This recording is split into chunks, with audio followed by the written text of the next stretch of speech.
ನಮಸ್ತೆ friends, good food land ಚಾನಲ್ಗೆ ನಿಮಗೆಲ್ರಿಗೂ ಆತ್ಮೀಯ ಸ್ವಾಗತ. ಕೆಂಪು ಕ್ಯಾರೆಟಿನದು ಹಲ್ವಾ ಮಾಡಿದ್ದೇನೆ. ಅದ್ರ ಜೊತೆ ಮಿಲ್ಕ್ ಪೌಡರಲ್ಲಿ ಕೋವಾ ಹೇಗೆ ರೆಡಿ ಮಾಡೋದು ಅಂತ ಸಹ ತೋರಿಸಿದ್ದೇನೆ ನೋಡಿ. ಈ ಡಿಸೆಂಬರಲ್ಲಿ ಅಂದರೆ ಚಳಿಯ ಟೈಮಲ್ಲಿ ಈ ಕೆಂಪು ಕ್ಯಾರೆಟ್ ಬರ್ತದೆ ಮಾರ್ಕೆಟಲ್ಲಿ. ಇದರಲ್ಲಿ ವರ್ಷಕ್ಕೊಂದು ಸಲ ಆದರೂ ಹಲ್ವಾ ಅಥವಾ ಇನ್ನೇನಾದರೂ ಐಟಮ್ ಮಾಡಿ ತಿನ್ನಬಹುದು. ತುಂಬ ರುಚಿಯಾಗಿ ಸಹ ಇರ್ತದೆ. ಸರಿ, ಹಾಗಾದರೆ ಹೇಗೆ ಮಾಡೋದೆಂದು ನೋಡುವ. ನೋಡಿ, ಇಲ್ಲಿ 4 ನಾನು ದೊಡ್ಡ ದೊಡ್ಡ ಕ್ಯಾರೆಟ್ ತೆಗೆದುಕೊಂಡಿದ್ದೇನೆ. ಇದರ ಒಂದು ಸಾಧಾರಣ ಅರ್ಧ kg ಅಷ್ಟಿದೆ ಇದು.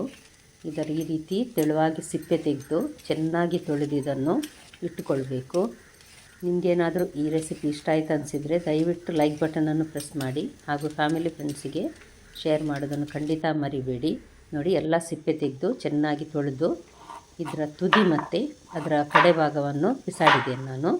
ಈ ರೀತಿ ಸ್ವಲ್ಪ ದಪ್ಪ ದಪ್ಪ ತುಂಡನ್ನಾಗಿ ಕಟ್ ಮಾಡಿ ಇಟ್ಟು ಎಲ್ಲ ಕ್ಯಾರೆಟನ್ನು ಕಟ್ ಮಾಡಿಟ್ಟು ರೆಡಿ ಮಾಡಿ ಇಟ್ಕೊಂಡಿದ್ದೇನೆ ನಾನು. ಇಲ್ಲಿ ನೋಡಿ, ಒಂದು ಸಣ್ಣ ಕುಕ್ಕರ್ ತೆಗೆದುಕೊಂಡಿದ್ದೇನೆ.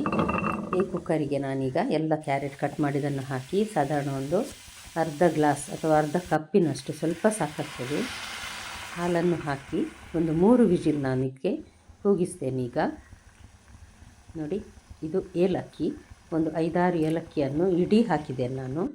ಅದು ಅದರ ಜೊತೆ ಬೇಯ್ತದೆ ಮತ್ತು ಅದನ್ನು ನಾವು ಮ್ಯಾಶ್ ಮಾಡುವಾಗ ಪುಡಿ ಆಗ್ತದೆ ಸ್ವಲ್ಪ. ಈ ರೀತಿ ಒಂದು ಸಲ ಎಲ್ಲವನ್ನು ಮಿಕ್ಸ್ ಮಾಡಿ ಒಂದು 3 ವಿಜಿಲ್ ಅಥವಾ 4 ವಿಜಿಲ್ನಷ್ಟು ಕೂಗಿಸಿದರೆ ಕ್ಯಾರೆಟ್ ಚೆನ್ನಾಗಿ ಬೆಂದಿರ್ತದೆ. ಒಂದು 4 ಟೇಬಲ್ ಸ್ಪೂನ್ ಅಥವಾ ಒಂದು 3 ಟೇಬಲ್ ಸ್ಪೂನ್ನಷ್ಟು ತುಪ್ಪವನ್ನು ಇಲ್ಲಿ ಹಾಕಿದ್ದೇನೆ ನಾನು. ಇದನ್ನು ಸ್ವಲ್ಪ ಕರಗಿಸುವ. ಇಷ್ಟು ತುಪ್ಪ ಹಾಕುವ, ಕರಗಿಸಿದರೆ ತುಪ್ಪ ಜಾಸ್ತಿ ಆಗ್ತದೆ, ಇಲ್ಲಾಂದರೆ ದಪ್ಪ ಇರ್ತದೆ ನೋಡಿ. ಈ ರೀತಿ ಮಿಕ್ಸ್ ಮಾಡಲಿಕ್ಕೆ ಸಹ ಒಳ್ಳೆಯದಾಗ್ತದೆ. 1.5 ಕಪ್ಪಿನಷ್ಟು ಹಾಲಿನ ಹುಡಿ ಇದರಲ್ಲಿದೆ. ಇದನ್ನೆಲ್ಲ ತುಪ್ಪವನ್ನು ಹಾಕಿ ಈ ರೀತಿ ಚೆನ್ನಾಗಿ ಮಿಕ್ಸ್ ಮಾಡಬೇಕು. ಸ್ವಲ್ಪ ಹೊತ್ತು ಚೆನ್ನಾಗಿ ಮಿಕ್ಸ್ ಆಗಬೇಕಂದ್ರೆ ಹಾಲಿನ ಮತ್ತು ತುಪ್ಪ ಚೆನ್ನಾಗಿ ಮಿಕ್ಸ್ ಆಗಿ ನೋಡಿ, ಇದು ಕೋವಾ ರೆಡಿ ಆಯಿತು. ಇದನ್ನು ನಾವೀಗ ಹಾಗೆ ಪಕ್ಕಕ್ಕೆ ಇಡುವ. ನೋಡಿ ಎಷ್ಟು ಚೆನ್ನಾಗಿ ಬಂದಿದೆಲ್ಲ. ಮಾರ್ಕೆಟಿಂದ ತಂದು ಮಾಡೋದಕ್ಕಿಂತ ಮನೆಯಲ್ಲೇ ನಾವು ಈ ರೀತಿ ರೆಡಿ ಮಾಡಿಕೊಟ್ರೆ ತುಂಬ ಒಳ್ಳೆಯದು. ಈಗ ಕ್ಯಾರೆಟ್ ಬೆಂದಿದೆಯಾ ನೋಡುವ. ತಣ್ಣಗಾಗಿದೆ ನೋಡಿ, ಚೆನ್ನಾಗಿ ಬೆಂದಿದೆ ಇದು. ನಾನೀಗ ನಿಮಗೆ ಕಟ್ ಮಾಡಿ ತೋರಿಸ್ತೇನೆ ನೋಡಿ. ಸಾಧಾರಣ ಒಂದು 2-3 ವಿಜಿಲಲ್ಲೇ ಬೇಯ್ತದೆ. ನಾನು ಸಹ ಒಂದು 3 ವಿಜಿಲ್ ಹಾಕಿಸ್ತೇನೆ ನೋಡಿ. ಈ ರೀತಿ ಒಂದು ಮ್ಯಾಶರಲ್ಲಿ ಅಥವಾ ಸೌಟಲ್ಲಿ ಈ ರೀತಿ ಇದನ್ನು ಪ್ರೆಸ್ ಮಾಡಿ ಚೆನ್ನಾಗಿ ಇದು ಪುಡಿ ಆಗಬೇಕು. ಅಂದರೆ ಸ್ವಲ್ಪ ತರಿ ಇರ್ತದೆ, ಅಷ್ಟು ಪುಡಿ ಮಾಡಿದರೆ ಸಾಕಾಗ್ತದೆ. ಈಗ ನೋಡಿ, ನಾನು ಎಲ್ಲವನ್ನು ಮಾಡಿ ರೆಡಿ ಮಾಡಿ ಇಟ್ಕೊಂಡಿದ್ದೇನೆ ನೋಡಿ. ಕ್ಯಾರೆಟ್ ತುರಿದಷ್ಟೇ ಚೆನ್ನಾಗಿ ಕಾಣ್ತಾ ಇದೆ ಇದು.